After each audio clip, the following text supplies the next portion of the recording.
Welcome back again. This is going to be part 4, I believe, of this pond project. It's not really a how-to do, but just following along a little bit. So last video, basically, I finished cutting these stones, but now you'll see them set and trimmed, real nicely edged. I try to do my best to line them up as straight as I could. I do have a couple areas where I'm going to clean up and whatnot, but this is where it's at right now. I've already started cutting the stack stone in the back. Now I'm using about an inch to 3/4 inch thickness, and I'm going to do variations across the back wall here, the waterfall wall. I've also decided to, instead of the only return coming into the pond with the waterfall, I decided to core drill a couple 1.5 inch feedback tubes, because with this wind in Oklahoma, I'd probably be using a lot of excess water. When it gets really windy, it's going to blow it off into the house or whatever. So that's going to be a course of action I'm going to take, just to divert it from the waterfall into the pond directly, so it'll kind of jet in and it'll give it some symmetry with my refill port also. So I'm going to try to space those evenly. So I'll show you what I got so far, and I'm going to get started on reinstalling a new blade on my wet saw and go from there. So yes, I've set these stones, I trimmed them. I did about 14-inch width, and I try to overlap, given that the stones are variation sizes on the walls, but I try to give it some overlap so I could do this LED lighting on the interior and the exterior. But this is where we're at right now. It has not been acid washed yet. I'm gonna wait until I get all the stonework done and do any little touch-ups I might need. But here's a look at the stack stone that I've been building.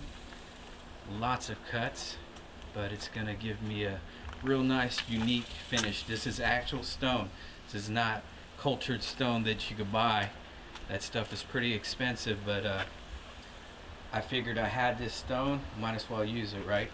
So like I said, these right here are like 3/4 inch thick, and then these are like an inch or so. Some of them are inch, some of them are a little bit longer. So I'm going to try to incorporate different sizes throughout, just to give it a real unique finish. So I started cutting some corners. You see right here, I haven't finished these. I trimmed them out with the saw, and I just got to clean those up so that they sit properly once I attach them and set them. But I'll give you a little bit of a view of somehow of what it would look like. And then, like I said, I will be doing some core drilling. I'm not sure if I'll get to that today. I'm gonna do 2 core drills of 1.5 inch, so that it could put I think is a 1-inch pipe feed through, inner diameter. So I'm gonna have 2 feedbacks, just in case the wind's too much. I could just turn off the waterfall and feed it right into the pond instead of wasting water.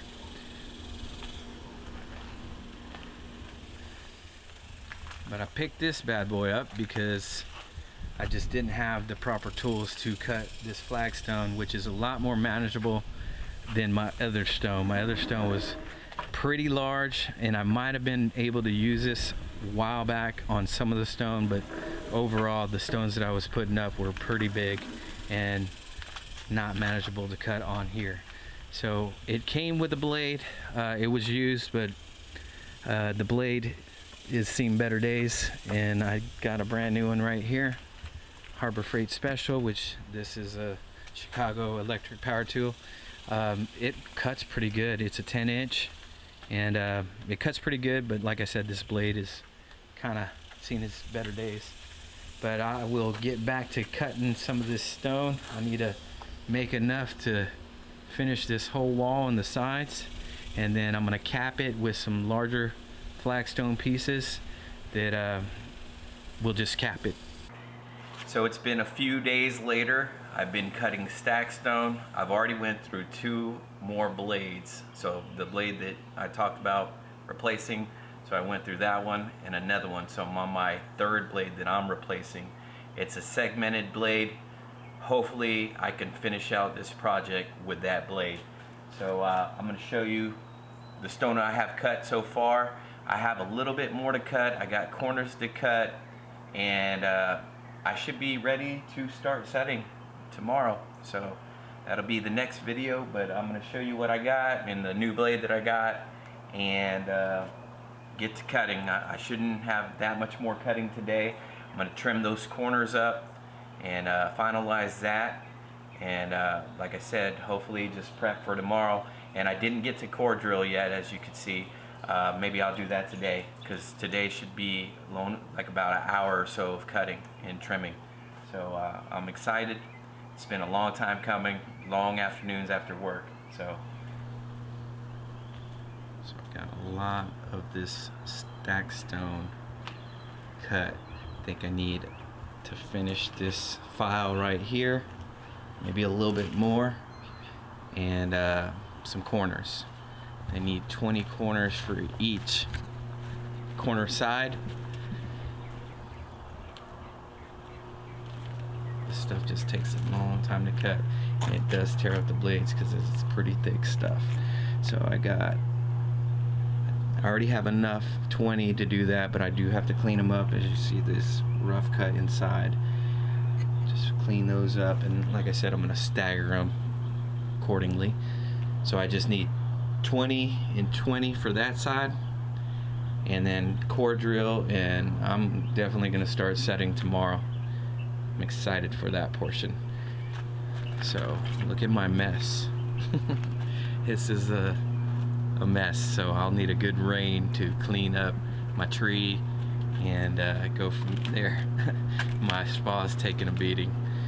I picked this blade up. It was $70, and we'll see. It says 3x longer. We'll see, because I'm doing heavy cuts, and it is for block and pavers and tile and concrete. So this is right up this alley of this sandstone, flagstone stuff.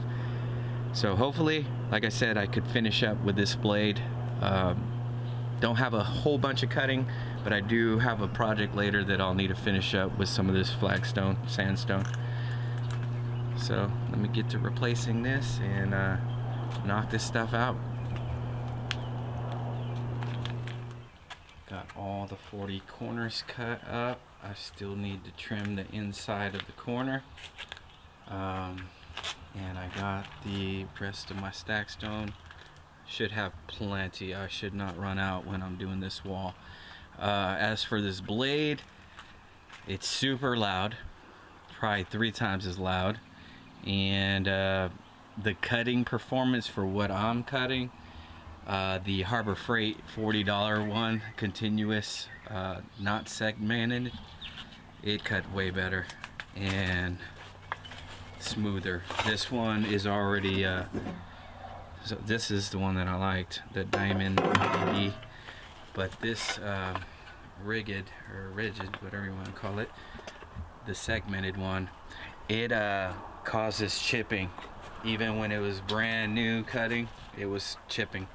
And what I mean by that is like that, it chips almost every time. This was a small one, but it was chipping almost every time so it didn't get a clean cut through. So that's just information, food for thought, I guess. But if you're doing bricks or something, I mean, it probably doesn't matter, but I think the performance of the Harbor Freight $40 one is superior to this one. So take it what it's worth, I guess. But now I'm gonna rig up my other saw and just clean these corners up.